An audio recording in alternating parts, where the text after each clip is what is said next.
La Revolución Industrial. A mediados del siglo XVIII comenzó en Reino Unido un proceso de cambios económicos en el que el uso de nuevas técnicas, fuentes de energía y formas de organización del trabajo provocó un enorme crecimiento de la producción de bienes. A la vez, la sociedad y la vida cotidiana se modificaron intensamente. Esos cambios económicos y sociales se conocen como Revolución Industrial, porque marcan el paso de una sociedad agrícola y tradicional a una industrial y moderna. Hasta la Revolución Industrial, los productos manufacturados se elaboraban en pequeños talleres artesanales. Desde finales del siglo XVIII, los talleres comenzaron a ser sustituidos por fábricas, grandes establecimientos que contrataban a un gran número de obreros que trabajaban con máquinas. James Watt en 1769 construyó la primera máquina de vapor. A partir de entonces, las máquinas movidas por la energía del vapor se utilizaron en la minería, la industria y el transporte. La aparición de las fábricas supuso un cambio trascendental en la organización del trabajo respecto a la época preindustrial. Todos estos cambios ahorraron trabajo, aumentaron la calidad de los productos, incrementaron la productividad y abarataron las cosas.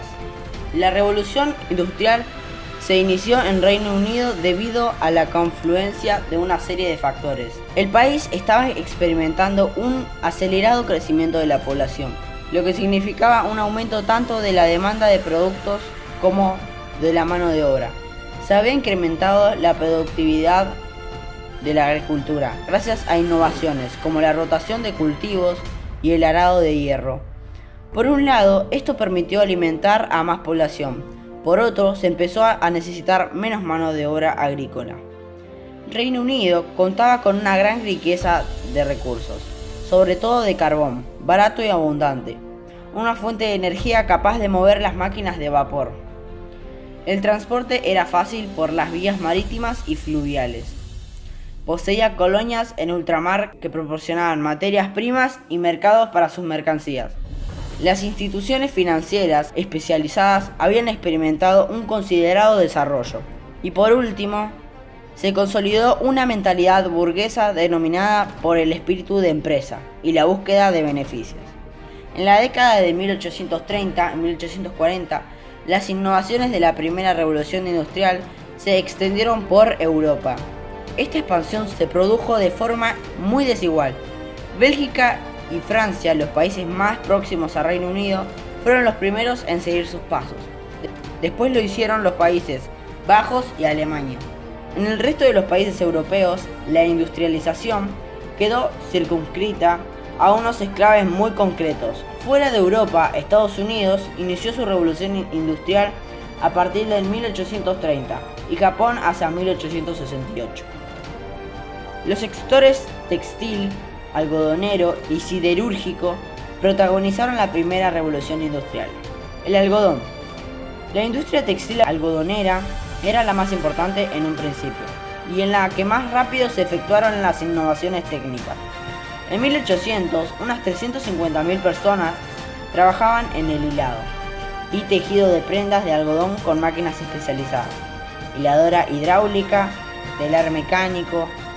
Pronto los productos textiles ingleses baratos y de buena calidad inundaron los mercados mundiales. La industria siderúrgica alcanzó un gran desarrollo a mediados del siglo XIX.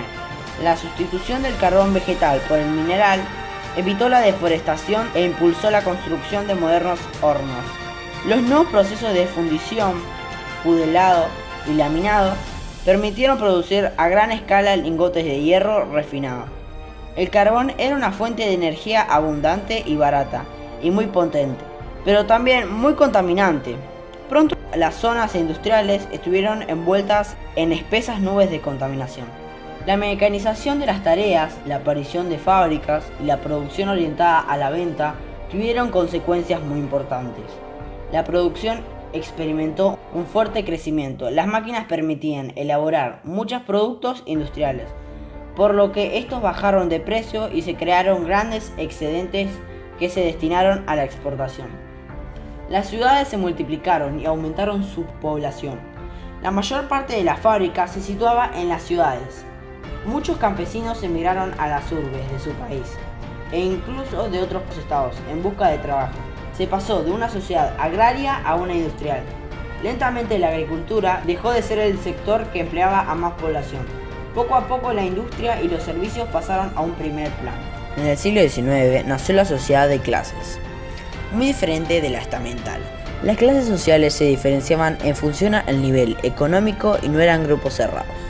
En el siglo XIX se denominaba con el término burgués a grupos muy diversos: la nobleza, los empresarios, los rentistas y los profesionales liberales. Los burgueses vivían en las ciudades, en los sectores barrios del ensanche. Frecuentaban los clubes, salones y bailes. Después estaban las clases medias, que eran un grupo heterogéneo formado por artesanos que trabajaban en talleres, pequeños comerciantes y propietarios rurales, empleados públicos y profesores, entre otras cosas. Vivían también en los ensanches, aunque ocupaban casas peores que la de los burgueses. Luego estaba esta nueva clase social, el proletariado. La formaban los obreros industriales. Trabajaban en fábricas, en labores que requerían poca cualificación, cobraban salarios reducidos, sus jornadas laborales superaban las 12 horas en ambientes insanos y carecían de seguridad social en caso de enfermedad, paro o jubilación. Vivían en casas antiguas y pequeñas, en torno a las fábricas, sin servicios básicos y muy contaminadas. A pesar de la industrialización, la mayoría de la población seguía siendo campesina. Había grandes diferencias entre unas regiones y otras. Algunas ya habían incorporado las máquinas y las nuevas técnicas de cultivo, y otras tardaron un poco más en incorporarse. Uno de los grupos más numerosos era el formado por el servicio doméstico, fundamentalmente femenino. Se dedicaban a estas actividades en las casas de los burgueses y las clases medias. Los criados y las criadas cobraban un salario mísero. Vivían en las guardillas de las casas en las que estaban empleados. En los inicios de la industrialización, los obreros tenían prohibido formar asociaciones para defender sus intereses. Tras una costosa lucha a lo largo del siglo XIX, los estados fueron reconociendo paulatinamente el derecho de asociación y se crearon sindicatos. El instrumento más eficaz de presión de los obreros era la huelga, y sus principales reivindicaciones eran la reducción de la jornada laboral, la supresión del trabajo infantil, la mejora de las condiciones de trabajo, aumento de los salarios y creación de un seguro de paro, enfermedad y vejez. Los gobiernos vieron que los sindicatos eran una amenaza al orden social y utilizaron a la policía y al ejército para poner fin a sus huelgas y manifestaciones. A partir de 1890, los gobiernos occidentales elaboraron leyes para acabar con los abusos de los empresarios y mejorar las condiciones de vida y de trabajo de los obreros. Las leyes laborales se centraron en tres temas: el trabajo de mujeres y niños, la prohibición del trabajo infantil y los primeros permisos de maternidad y los accidentes de trabajo, con la obligación de los empresarios de pagar a los obreros en caso de accidente.